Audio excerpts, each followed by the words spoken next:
I don't have to tell you things are bad. Everybody knows things are bad. It's a depression.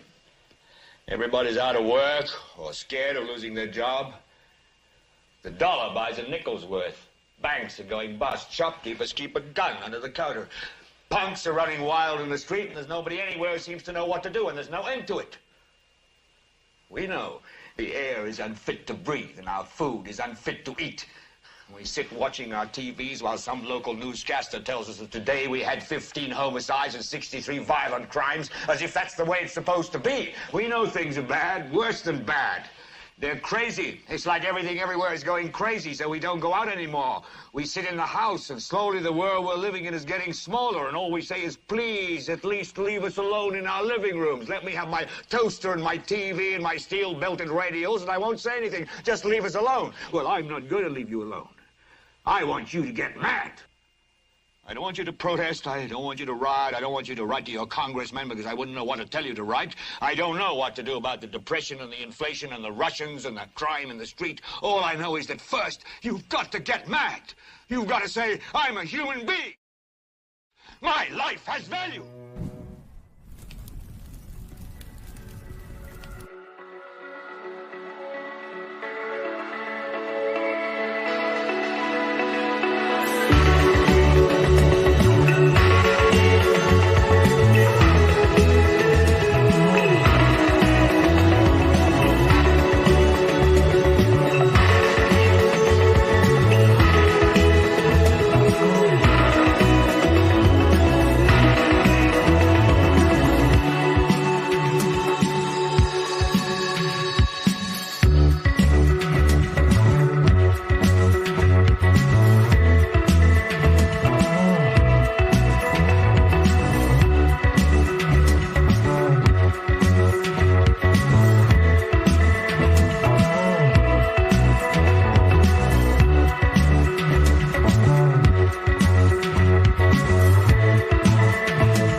Good morning, good afternoon, good evening, everybody, and welcome to Global Watch News, exposing satanic world government. My name is Lori Swan, and I hope you guys are all doing well. I am joined tonight by Ernie. Ernie, beware. Ernie, be awesome. What is going on? I heard there's a petition to change your name to Ernie, be awesome. I don't know. I might do that at a different time. Do something different, but I kind of like Ernie Beware because it keeps everybody on their toes. That's right. Beware. Of course, Ernie be awesome is pretty cool too. I'm just a dude playing a dude disguised as another dude. And we never go full potato here, do we? No. I take this opportunity to welcome everybody in the chat rooms. If you are in the live chat, we do ask to keep it family friendly. There will be moderators in there to make sure that we stay within the terms of service put forth to us by the platforms we're utilizing tonight. If you're new to the channel, welcome. Take a minute, hit that subscribe button, hit that bell so you know when we go live. If you are watching us over on Facebook, again, welcome.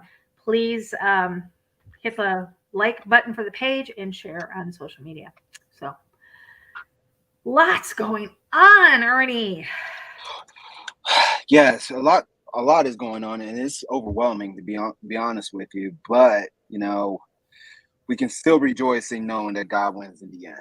And that's something we have to keep in mind as we sift through all of this nonsense that's going on in this world and all the perilous times that we are facing. And I mean, obviously, past couple broadcasts that we had, it posed a very dark light on us as society. But you know, we always spread the message that, you know, whatever goes on the outside, the Lord got us taken care of on the inside, and that those who are covered by the blood of Jesus will be bringing his kingdom for eternity. So we don't really have anything to worry about on That's the right. spiritual realm, but the physical realm, we have to make sure people are waking up.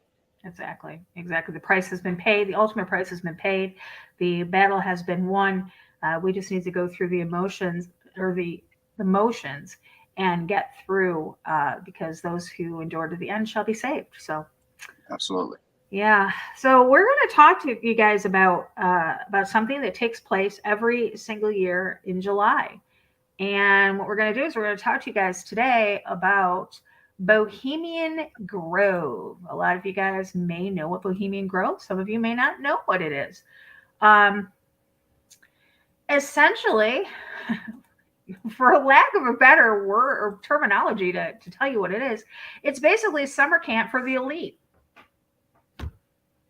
with a little bit of boating and fishing, a little bit of dress up, and what do I say, putting on plays, a little bit of or a lot of good food, a lot of good drink, a lot of character play. Yes. The thing of it is this event,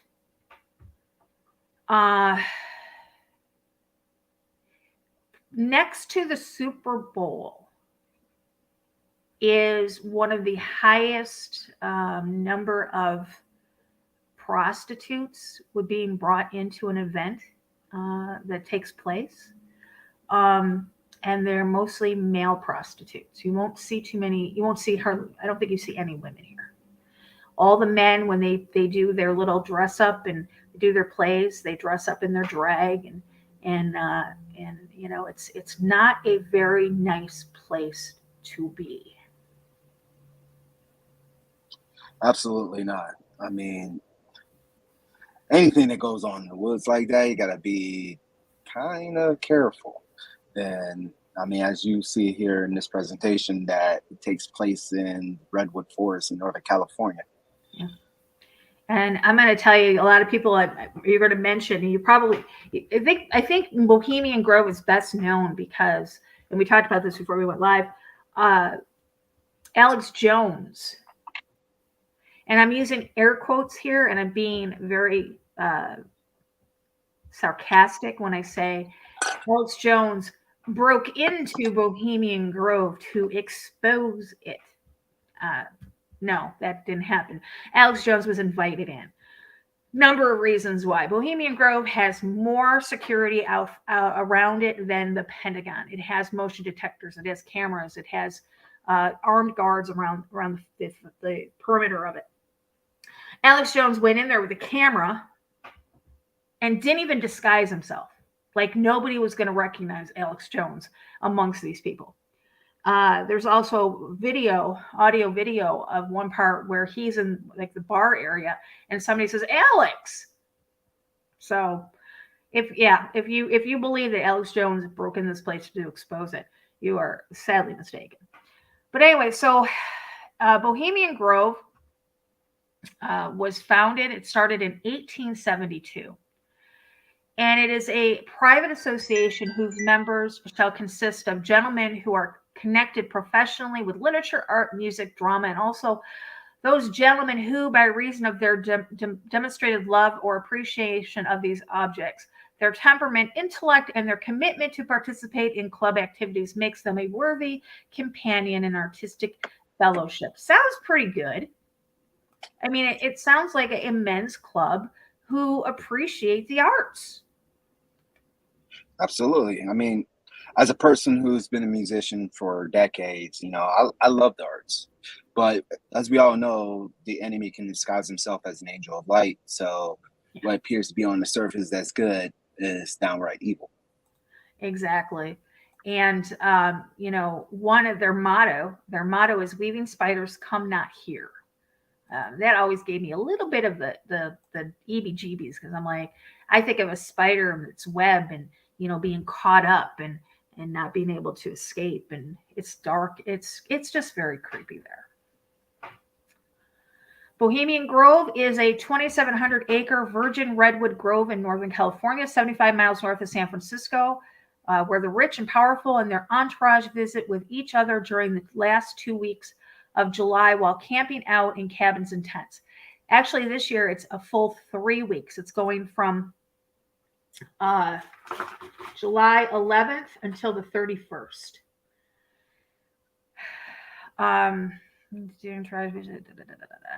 It's an Elks Club for the rich. I think it's a little bit more than an Elks Club for the rich. A fraternity party in the woods, a Boy Scout camp for old guys, complete with an initiation ceremony and a totem animal, the owl. It's owned by the Bohemian Club, which was founded in San Francisco in 1872. The Bohemians started going on their little retreat shortly after the club was founded. It became big time by the 1880s and continues today. I'm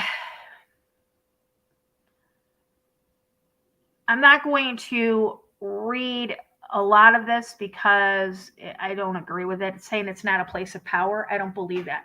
I believe it is a place of extreme power, considering that the atomic bomb was essentially born here. The plans for the atomic bomb, along with other programs such as the Manhattan Project. Well, Manhattan Project obviously is the atomic bomb. The Manhattan Project, the Philadelphia Project, things like this were discussed there, and they were basically brainstormed at this event.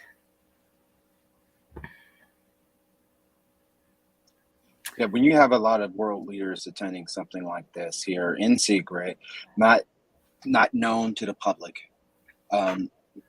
you have to put on your hat and ask yourself, what is going on? Why are they hiding this from the public? I mean, you got people from high-ranking corporations, government officials, people from the media, people from other countries. This is not just Americans here. There's actually other people here. Exactly. This is straight off of their website, Bohemian Grove, which is part of the Bohemian Club. I just said that, 1872, 2,700 acres. Grove is like no other, with 2,700 private acres of towering redwood forest nestled in Sonoma County's Russian River wine country. It's an amazing work environment. For over 100 years, through around 3,000 of our members and their guests have ventured into the Grove each summer for 2 events, the Jinx and the Encampment. And we're going to talk about the Encampment right now because this is the main event. The Jinx is just it's like a lower magic. They go there, but the Encampment, the one that happens at the end of July, coincides with some dark things that we're going to talk about. There is a group of people, members, between 2,000 and 3,000. A official membership list has never been, a complete official membership list has never been put out. We know of some people, but we don't know of all of them. I'm going to kind of give you a rundown of some people. Now, their names are probably not going to mean anything to you, but the companies and the associations that they are tied to are going to mean something. So we have, first off, Peter R. Arnott. He's an American composer, theater director, and banjo player. Arnott is a member of the Bohemian Club and has been closely involved with a number of Grove plays. One of the things that they do while they're there is they participate in like I said, dressing up and presenting plays to one another, whether it's it could be a number of things. It could be Shakespeare. It could be, we don't know, but they have a lot of character plays there, and I have a hard time seeing people like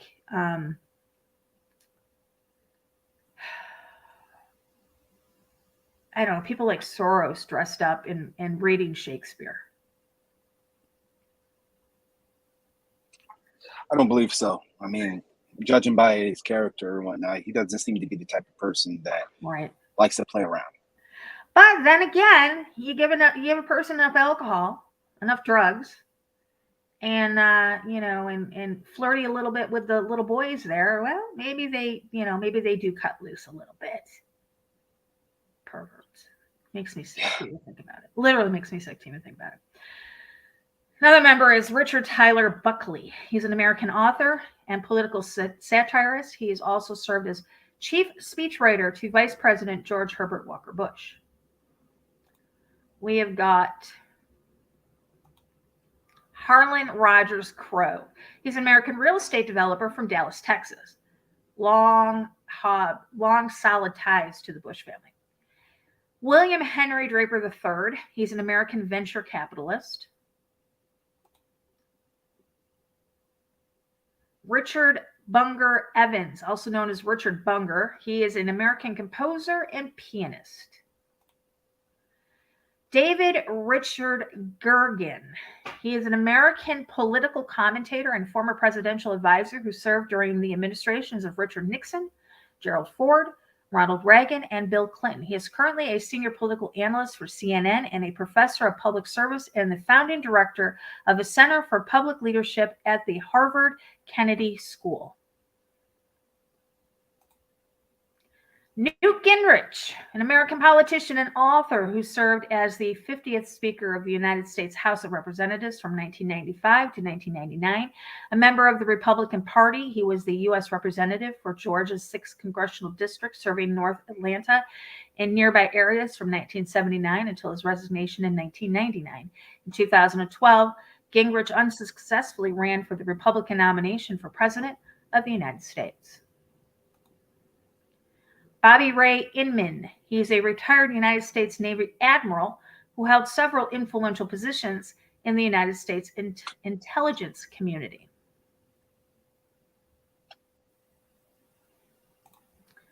Wyatt Thomas Johnson is an American journalist and media executive. He's best known for serving as president of the cable news network CNN during the 1990s, and before that, as publisher of the Los Angeles Times newspaper.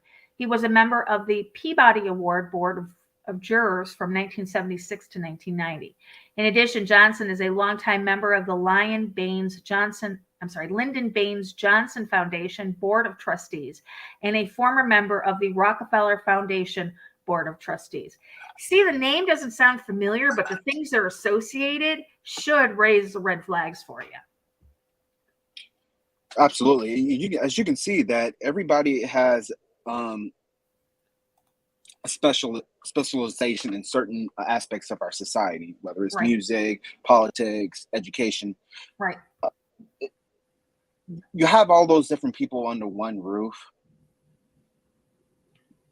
Something shady is going on, to be honest with you. You can bet you can bet your last nickel that there are business deals, business transactions taking place behind closed doors here, for sure. Absolutely. Since it's closed off to the public, they can pretty much get away with anything they want. Absolutely, they can. Henry Kissinger, born Heinz Elfried Kissinger, is a German-born American politician, diplomat, and geopolitical consultant who served as a U.S. Secretary of State, National Security Advisor under the presidential administrations of Richard Nixon and Gerald Ford. John Francis Lehman Jr. He is an American private equities investor and writer who served as Secretary of the Navy from 1981 to 1987 in the Ronald Reagan administration, where he promoted the creation of the 600-ship Navy. From 2003 to 2004, he was a member of the 9/11 Commission.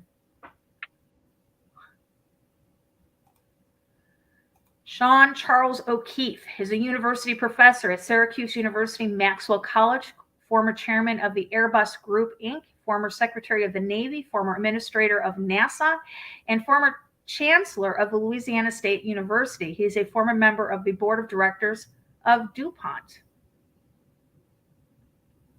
That's an infamous name right there.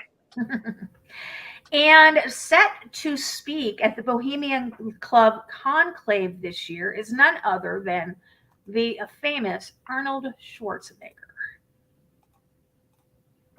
Those are just a few of the people that will be taking place or taking part in Bohemian Grove. They're already there. Not everybody goes there for the whole 3 weeks. You know, they may go for 3 or 4 days, leave, come back. A lot of them, what they do is a lot of them come back for the weekends. They have a lot of things that are done on the weekends, whereas during the week it's just probably more laid back. You do your fishing, you do your whatever, whatever it is these guys do. And then on Friday and Saturday nights, well, that's when everything happens. So I know one year, I think who was president? I think Obama was president that year. And somebody was saying, well, he was seen at an event like overseas or something. And I said, first off, you got to realize that each one of these people, that presidents and each one of these older presidents or old ex-presidents, they all got body doubles. Doesn't matter if you see them over in India. That could not even be them. And another thing is the fact that they don't go for the whole time. Like I said, they may come back on the weekends. They may do what they got to do during the week. I mean, look at these guys have got access to private jets going all over across the world.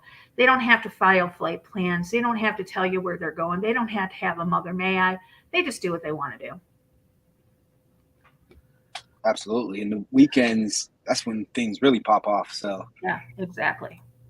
And like I said, this place has the most male prostitutes per cap, going in there. It's just unbelievable. I'm going to play this real quick for us. Kind of gives you a little breakdown of what a Bohemian Grove is in case you don't know. The Bohemian Club, which meets in Bohemian Grove in California, is an exclusive gathering of mostly rich white men with plenty of power. The members of this not-so-secret cabal run around the California woods annually, mostly drinking and goofing off. Here's what really happens at Bohemian Grove. One of the hard and fast rules of Bohemian Grove is weaving spiders come not here, which essentially means that no matter what, real-world deals aren't to be made at camp. There's one notable exception, and that happened in 1942. And even that's a sort of. The Bohemian Club owns Bohemian Grove, and the super-secret camping trip that happens every year only goes on for a handful of days. For the rest of the year, any members of the club can use the grounds for whatever they want. And according to Skeptoid, Bohemian Club member Dr. Edward Teller reserved the camp in September 1942. Teller would go on to be forever known as the father of the hydrogen bomb, and the groundwork for the Manhattan Project was laid there. But here's the thing.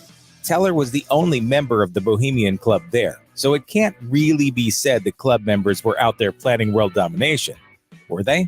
In 1989, Spy magazine writer Philip Weiss snuck into Bohemian Grove and described the annual lowbrow theatrical production known as the Low Jinks like this. The humor was not just lame, but circa 1950s college follies lame.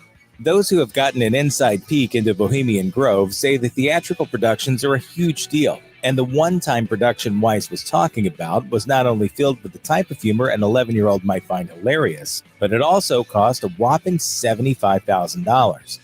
That's just one of the plays the members staged for each other. There's also a more serious production called The Hijinks, or more formally, the Grove Play. Over the years, they've staged performances of St. Patrick at Tara, recited hundreds of poems, tackled subjects like the triumph of Christianity over Druidic paganism, and Jack London even wrote an original piece for the Hijinks, which was never staged. Costs go up well over $100,000 per performance, and it must be nice to have that kind of cash.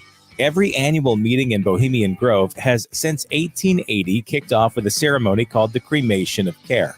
The ceremony starts with a parade of men dressed in red hooded robes, some carrying torches, and some carrying a wooden coffin with a wooden skeleton named Care.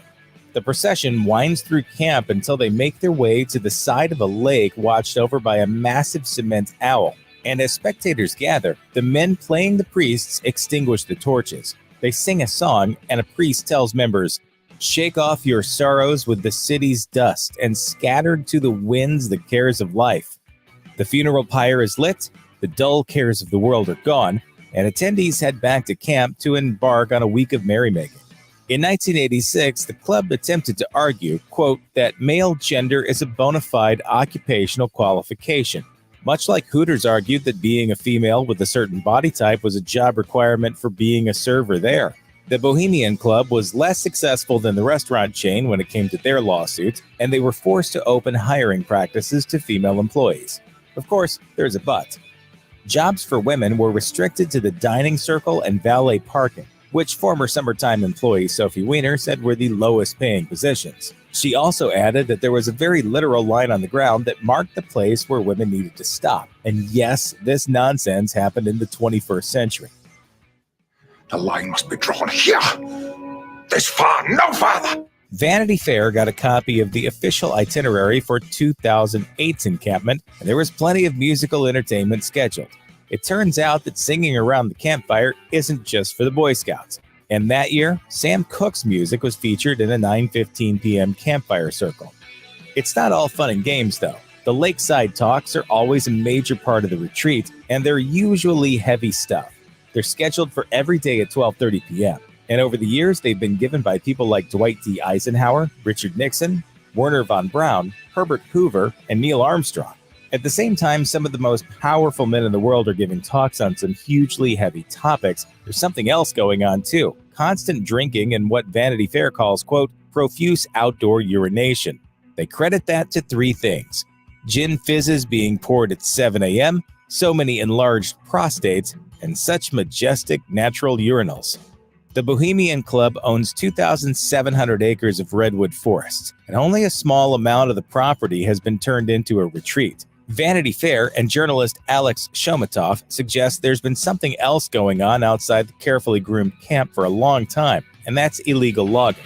Shomatov was approached by former Bohemian Club member John C. Hooper, who claimed that over the course of a few years, he saw towering redwoods marked for logging, stumps replacing trees, and hiking trails turned into logging roads. Club members responded that they were logging responsibly within the guidelines of the permits, and all the money made from selling the lumber was going back into forest management. But Hooper claims otherwise, and only a few years later, the club's 100-year logging permit had been revoked, forcing the club back to the drawing board to find more modest logging proposals. Check out this. A lot of big names we heard in that, huh? A lot of people of notoriety for sure. Yeah. And notice at the end, the guy carrying that log, that was Arnold Schwarzenegger, who's going to be a speaker there this time around. He did say, "I'll be back." So he is. He did say he'll be back. Exactly right. He did say that, didn't he? Yes, that's right. So the rest of the Bohemian Grove who's who among people, if you look up, oh my gosh, I just had a brain fart.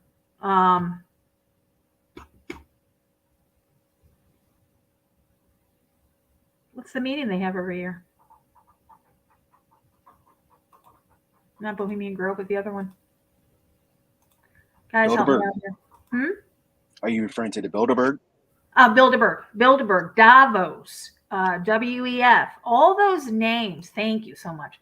All those names. Bilderberg. We've had a list of the Bilderberg attendees over the years. Davos, the list of attendees there, the list of attendees for the WEF. All those people overlap, and most of those people have membership to the Bohemian Club. So it is a who's who among the elite. I have a hard time believing that when they're there, they're just talking socially. I believe a lot of deals are cut during this time. Absolutely. And I firmly believe leaders are selected at that event as well. Absolutely they are. They're brought there, they're groomed, they rubbing, shoulders with people.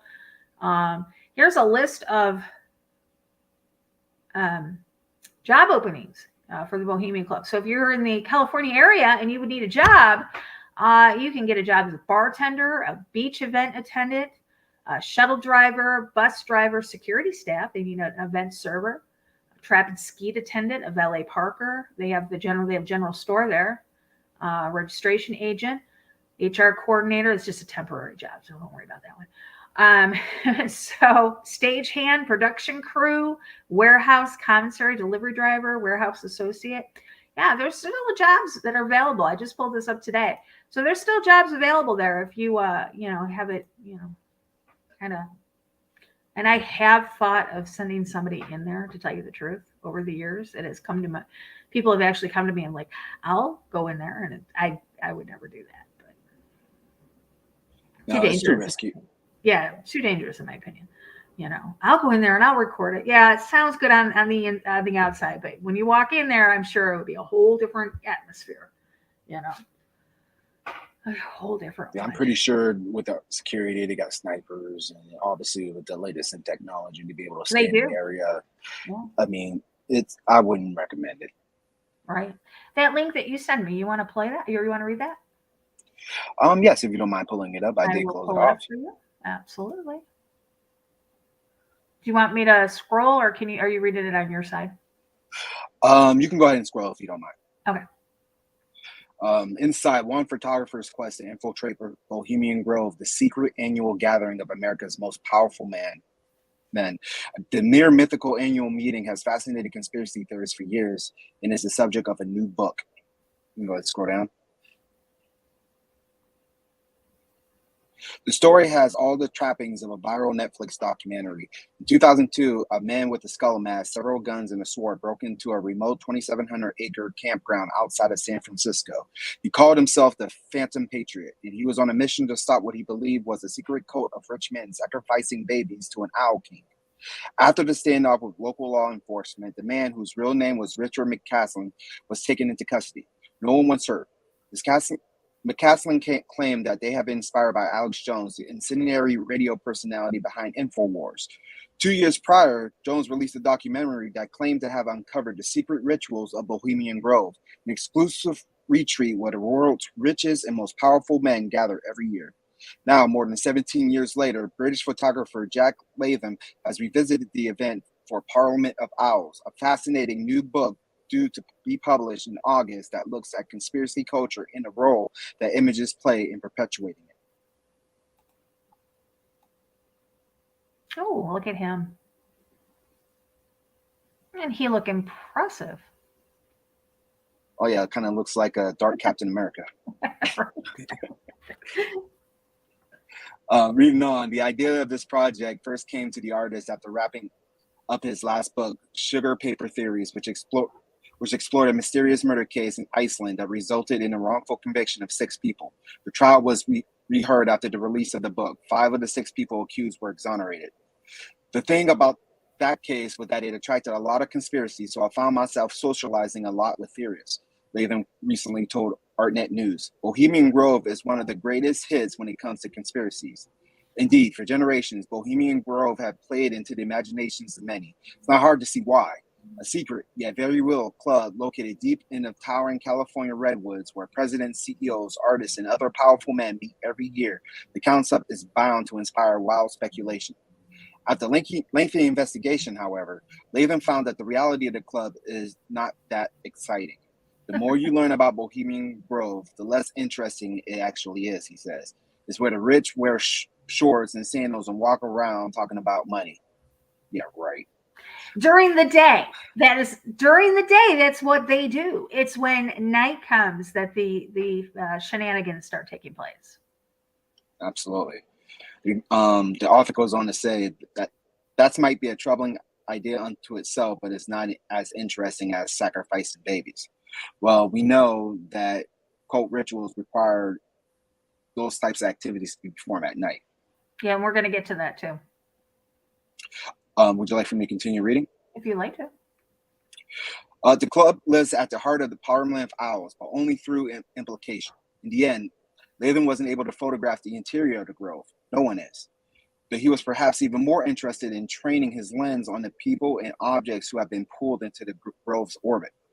Forest scenes, lonely hotels, and abandoned theaters in Monterio, the nearest town that, because of its opioid-induced poverty level, stands in dramatic contrast to the club's elitism. Populate the pages as do portraits of locals. Interspersed throughout are stock shots of owls, a reference to the grove's chosen symbol. Also, Latham notes, an acknowledgement of those watching the people who privilege has lulled them into the false sense of privacy. Latham also tracked down McCaslin and met him at his home in Nevada, where, in true conspiratist fashion, he tried to convince them that Queen Elizabeth was secretly a lizard. He He photographed the one-time vigilante in his garage, dressed up in his Phantom Patriot costume, crossbow in hand, and Kazan doused shortly thereafter. He also visited Mike Hansen, a man who assisted in the first infiltration of the Grove and has since built a mini museum in Alex Jones' honor. Lord have mercy. Hold on. Well, here's the thing. He said there's really nothing there, but yet he didn't have access to go in there. Right. So how would he know for sure? It sounds to me like he's just, I don't know. Look at it. If anybody broke in there and came out and disclosed the secrets, you can bet look at how many people have been Clintonized over the last few years for just putting out less information than what's going on at Bohemian Grove. Absolutely. I mean, if he's not allowed to go in, then he has nothing to report about. All he can do is just see the people who go in the scenery. That's it. Exactly. Oh, there's nothing to see here. Come on, you need to open your eyes for that crap. Exactly.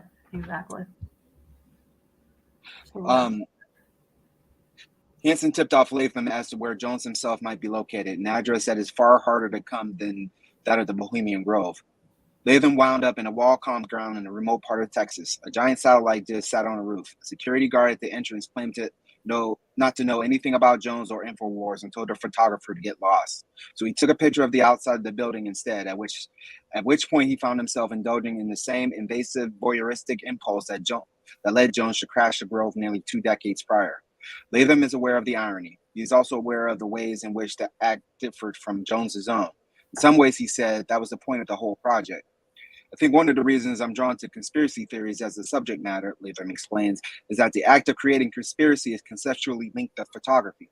Theorists will remove things from the context and sequence them in a way that creates alternative narratives, fulfills their vision in an event. I think photographers do the same thing. We create those narratives that are completely speculative and present them as if they were real. That's what I'm flirting with the project. He blatantly admits that photographers are doing that to create their own narrative. Yet earlier in this article, he states that there was nothing to see here. Look at what this says. The owls are not what they seem. Interesting. Yeah, it's quite interesting because, I mean, look at you can sit there and you could say all day that these guys are just old men sitting around drinking 150-year-old bourbon and smoking Cuban cigars. You can say that, and you're probably right 90% of the time. It's the other 10%, guys, that we're trying to make you aware of. It's the other 10%. It's their if nothing was going on there, why would they need male prostitutes to be brought in, bust in by the dozens? Why would they need to be in the middle of the woods? Why would they need to be in the middle of the woods? Why would they have motion detectors surrounding the encampment? All right, we can go with the argument that these are war leaders that are there. They need the security. But is it really to keep them secure, or is it to keep us out?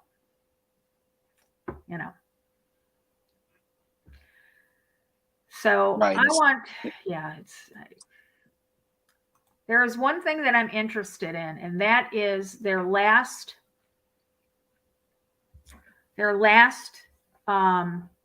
few days at encampment. That is when the cremation of care takes place. And I'm going to tell you, let's go to what cremation of care is. Cremation of care, kind of had an idea of it. That is this ritual right here. We always see this picture, okay? Cremation of care is an annual ritual. They even say it's a ritual. Production, written, produced, and performed by the members of the Bohemian Club and staged at the Bohemian Grove near Monte Rio, California, in the small artificial lake amid a private old growth in the redwood trees. We get that.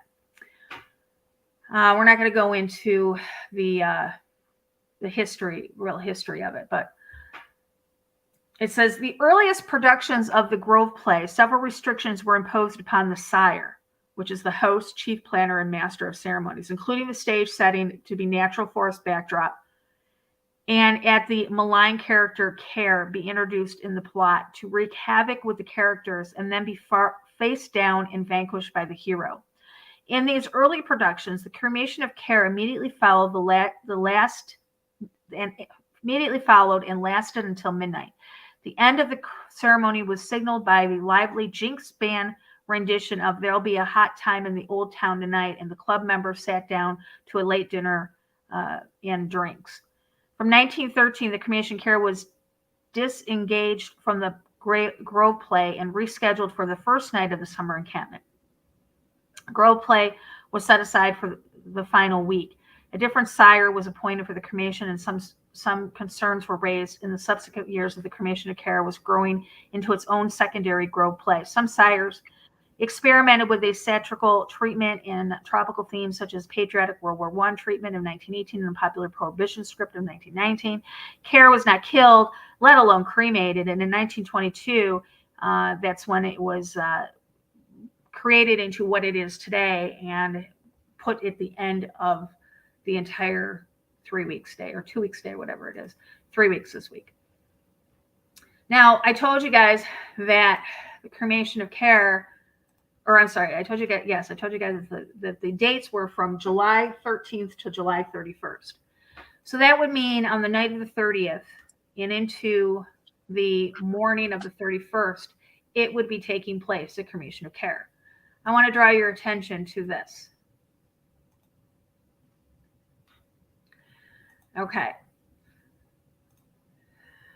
The grand climax, which is these are all the rituals that are taking place in the month of July. The Satanic ritual is taking place. Let me pull this up for a second. On July 27th of this year, that is when the hijinks. Did you notice the wording they use? It's a sire. Their plays are called jinxes. Those are all occult terms, you might say, to be jinxed. But on the 27th of July, which is a Wednesday night, at midnight on the Grove, is called hijinks. Hijinks this year corresponds with a grand climax. And this is a female, child, or adult. And this is the type of sacrifice it is. I'm not going to read it out because I don't want to get a strike, but you can read it right here. This one, human sacrifice. OAV, human sacrifice. Female, child, or adult. On this date, it's called the Demure ritual. And in the early part of July 20th through the 26th is when they abduct the person and they prepare them for this grand climax ritual. And this is I'm not saying this is taking place on the Grove.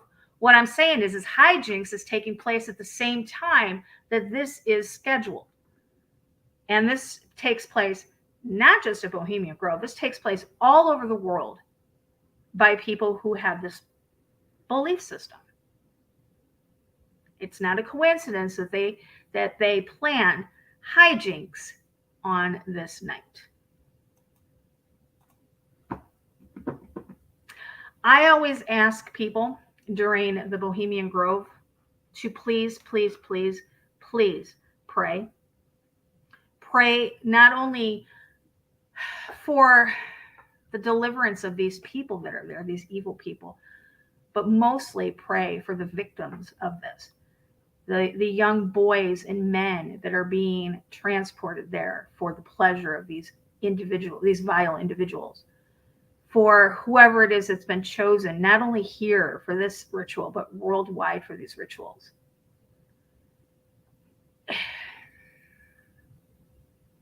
To the normal person like you and I, Ernie, this is very disturbing, knowing that this is happening, and happening in most cases right under our noses. Absolutely. But to the blind, they look past that and say there's nothing is going on. There's nothing to worry about. But we all know that in actuality that this is something that it pains me to see to my core. Mm-hmm. If you look at this and what we presented and don't feel some type of way about it, then I recommend that you check yourself. Yeah. Oh, absolutely. Absolutely. I mean, this. Because these evil people, they believe in satanic rituals and sacrifices and all the, you name it. They have no moral compass. To us, to the normal sane person who has a moral compass, we would know what lines not to cross. These individuals don't have that line. They don't have that moral compass. Absolutely. And that owl that you've seen in the photos, that's not just some random creature. That's Moloch. That is Moloch. That's Moloch. Yeah. People sacrifice to that god. Back in the Old Testament, they were sacrificing their children to the statue of Moloch. I wasn't going to say it because I didn't know if we were going to get a strike for saying that, but yes, absolutely. Mm-hmm. And this is real, folks. This is a battle. Yeah. Here it is during the day.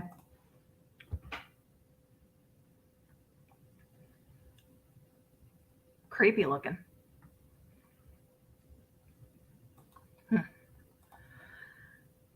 So this is going on. This is taking place. Like I said, July 11th, they all started coming in there. So the July 31st. I don't know why it's 3 weeks this year, but it is. And I'm going to pull this one up. One thought could be why they're doing it 3 weeks this year is the significance of what is going to transpire this year. Plus, when you look at the celestial occurrences with the planetary alignment and whatnot, that could also bring in the necessity to be there for much longer so they can gather the things that they need to gather to proceed on with the plan of the enemy.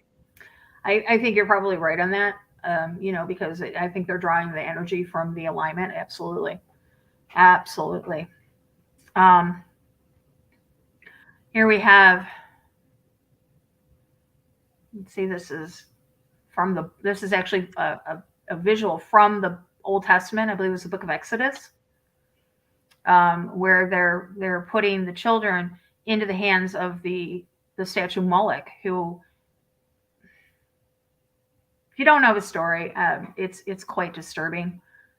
It's a metal statue that they put fire into, and they set the babies on the red hot hands. It's not something for the faint of heart to research. Here we have him again, Moloch.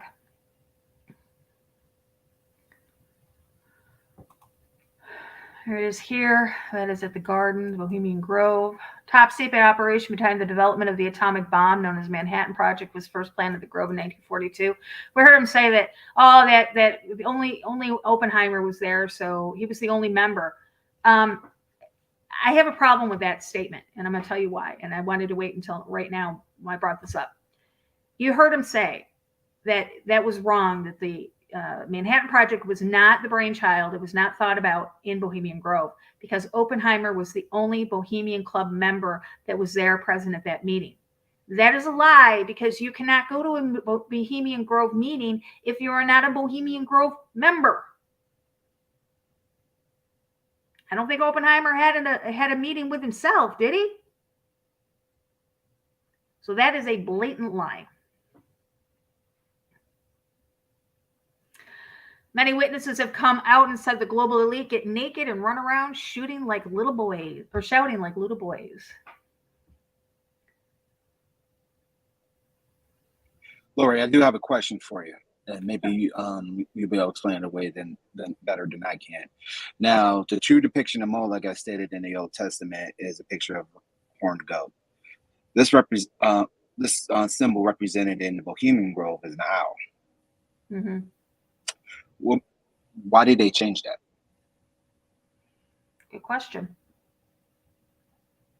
I don't know. I don't know. It's very interesting. Let me see if I can find the answer to that.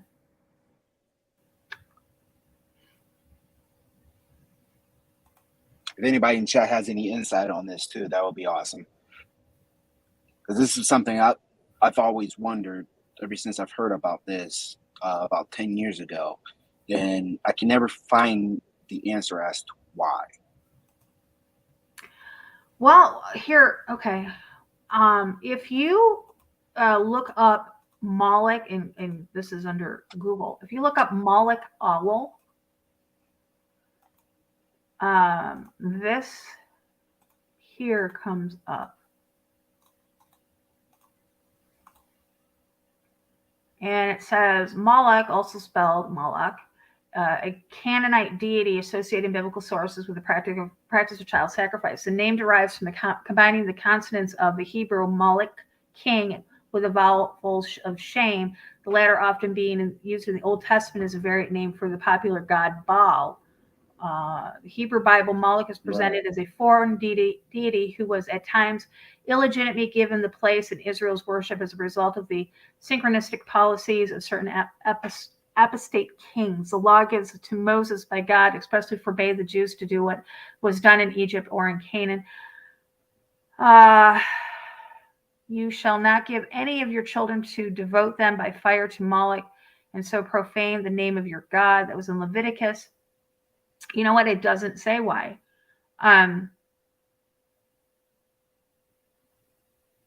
Senator Olivery had a pretty good point It here. just seems like it's interchangeable at this point. Throughout the years, it's become interchangeable between the bull, Baal, and the Moloch and the owl. I don't know why. I can find that answer for you, hopefully. Absolutely. Yes, the owl is on the dollar bill, up in the corner of it. Let me see if I can find a picture.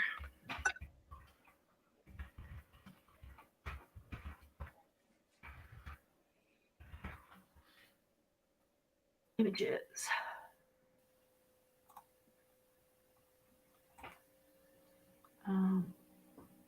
Save images. Give me just a minute and I will pull it up for us. Absolutely. Okay.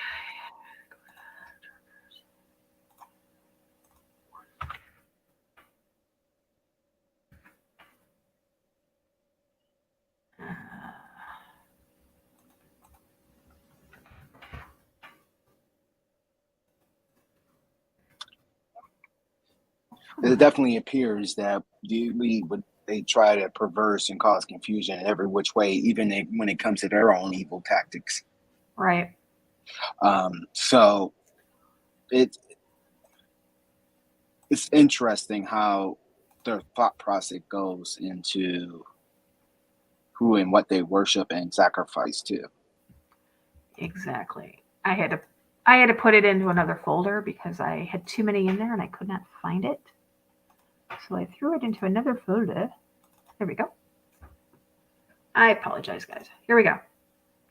There is the owl right there in that see that little backward C? That little half a circle at the bottom? There's that little owl.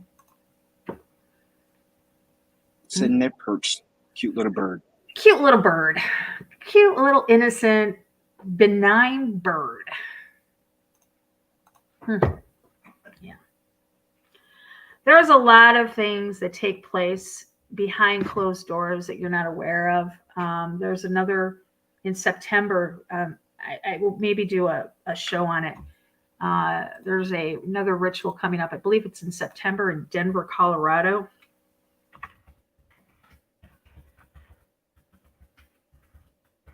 Which is very convenient given the fact that they have one of the most satanic airports in the world. Oh, God, I know they do. Denver. I'm going to take Bush out of there. Illuminati meeting. I'll have to find it. It's takes place at a hotel. It's got an underground hotel. From a bar. Underground. I forget what I got to put in to get to this. It's just bringing up. I'll have to get it. It's got a. They all meet there. Bushes. I believe it's in September. As a matter of fact, right before this takes place, every single year, the police put out a Amber Alert to all of the hospitals. Covertly put out to all the hospitals. They for like the 2 weeks before this meeting takes place, all of the baby nurseries are put on strict lockdown. The airports put on alert to check IDs of babies coming in from outside. It's pretty interesting. I'll grab all that information, and as we get closer to that September date, I'll make sure that we present that to you guys. But there's so many things that happen in this country that happen right, like I said, right underneath our noses. It could be happening in your neck of the woods. I'm going to put the link, like I said, all these links will go in the description, but I'm also going to find the link and put it in there that you have the list of dates for these rituals that take place. Because I firmly believe that during these times, we should be fasting and we should be praying for the victims of it. Here we have, here's our list. And look at these. January, we've got 1, 2, 3, 4, 5, 6 dates alone in January. February, we got 2. March, we got 3. April, we've got 19 to the 25. We've got 3 there, or 4 there. July, August, September, October, November, December. Yeah. And they are all usually have something to do with a blood ritual, sex ritual. And it'll tell you whether it's a animal or a human being. These things are taking place right underneath our noses, in our own backyards, in our own cities, in our own, lodges. Who knows? Absolutely. A lot to do with this. Michael came through and I sent it to you in Facebook chat about Moloch. Minerva's owl. Minerva, that's right. Thank you. They're all the same thing. Yeah. I knew they were interchangeable. I knew there was a thank you. Moloch, Lilith, yes. Okay. Let me pull it up for us.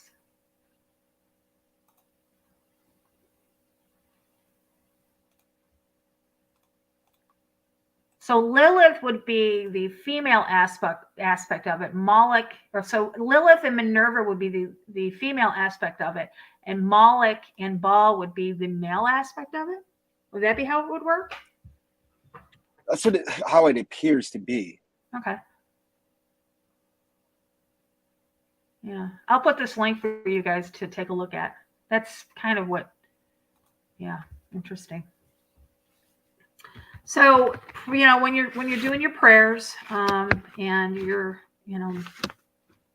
asking the Most High to put a hedge of protection on people or your family, can you please extend that out to the victims of these things that are happening? Not just at Bohemian Grove, but this happens like all the time.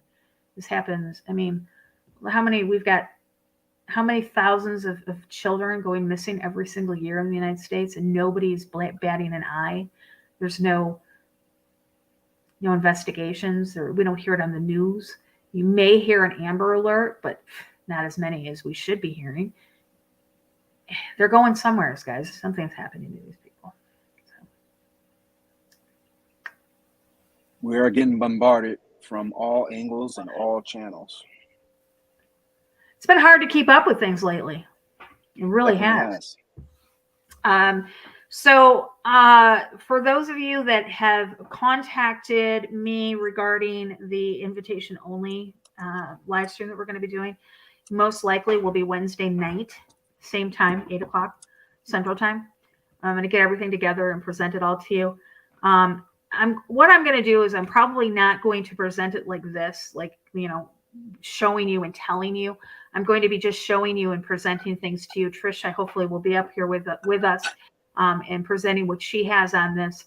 All of this is going to be is an information, basically just a data drop to you guys so that you can be aware and do your own research on this and keep, maybe get some better clarity on it than we have, because it's deep. It's deep, and it's alarming to know the sheer number of people that are being deceived through this entire, I don't even know what to call it, psyop. Yeah, it'll be a psyop. I would say that's a great way to put it. That's the word for it. Absolutely. Yeah. So that's going to be Wednesday night. What I will do, and if you want to be included, please either message me on Facebook or message one of the moderators on Facebook. I've got a list that I've started with, your names and stuff. What I'm going to do is I'm going to go live on Wednesday, probably an hour before we start.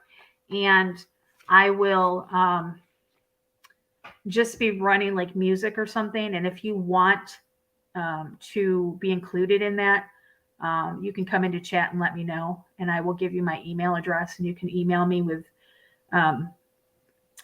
and I will send you back the link to it. We can do it that way as well. If you've already given me your name over on Facebook, I have you on the list. I will send you the link in Messenger. But I'll do it that way. I will just go live. I'll just play music or whatever. And maybe for 45 minutes before this. And if you're interested in it, send me an email. I'll give you the email address then. And then I will send you back the link to it by invitation only. Only because it's not because we're being sneaky about it. It's not that. It's that for the safety of myself and Ernie and the research team, I've decided that this is how we're going to do it. It's my decision. And that's, it's deep. It is truly deep. When Trisha brought it to me, I was like, this is insane. And I presented it to Ernie, and you looked at some of the information. What do you think so far? Without giving too much away. Wow. It's nothing new under the sun. No, nothing new under the sun. Absolutely, but the all the reading, researching that I've been doing on it, and then without trying to be clickbaity here, is probably the most significant thing I've ever seen, if not the most. Yeah. You have to understand, people, the lengths at which these evil people will go is far beyond anything that you can ever comprehend. Because it's not coming from somebody with the mindset of a human being. Yeah. Yeah. And the fact that so many people are believing this, they have such a large audience, and understand that this started, what we're going to present to you, this was started back in 2016. So if you can think about 17 from 2016, you know what I'm talking about. You're going to understand the level of deception that we're going to talk about. So again, Wednesday night, I will come on live about 7:00 Central Time. I will play music. I will come on. I will just let you guys know that we're going to be going invitation only in the next hour. If you would like to be included, give me your email address. I will send you out the link. Everybody that has sent me it, you're on the list here. I will send it through your messenger. I'm going to put my Facebook link in the chat room for you guys right now. If we are not connected on Facebook, you can still send me a message. I check my other folder all the time. Give me a second. I check my other folder all the time. So you guys will be able to connect with me. All right. I think that's all we got. Any closing thoughts? I know we've been hitting you with a lot of information over the past month or so, and pretty much ever since I've hopped on as being a co-host, um, things have escalated up to proportions that, in my personal life, I have never seen. And as I was talking to Lori earlier, before the stream started, that my spirit is heavy. And it's not necessarily heavy for me. It's heavy for everybody else, because there's so many people that are blind Yeah. from what is transpiring in this world to the satanic forces and principalities that are overseeing all these happening. Mhm. We discussed the other night, Ezekiel 38 and 39. Things are ramping up at a drastic level. I mean, they are on our doorstep. And the fact, if you go scroll through your Facebook feed, scroll to your through your Twitter feed, nobody's reporting on it. Nobody is talking about it. Nobody knows. And those that are in the know and is trying to spread the message out are the ones that are getting demonized, ostracized, and Yeah. other bad things happening to them. Yeah. I think that the constant inflow or influx of information, this overload, I think this is on purpose. I think a lot of people who aren't used to processing information quickly, like the research team, when we process a lot every day, guys. You would not even have any idea what we process. But I think if there wasn't so many of us doing this on a daily basis, the normal person would just completely shut down and be like, I don't care anymore. Absolutely. Yeah. And those of you who are doing your own research and becoming heavy in the spirit, and to the point where your mind is becoming numb to things, I highly recommend taking a step back, because Yeah. you have to balance the things that you research to your relationship with the Most High. Exactly. Because that comes first before anything. Because without your relationship for the Most High, you will break down.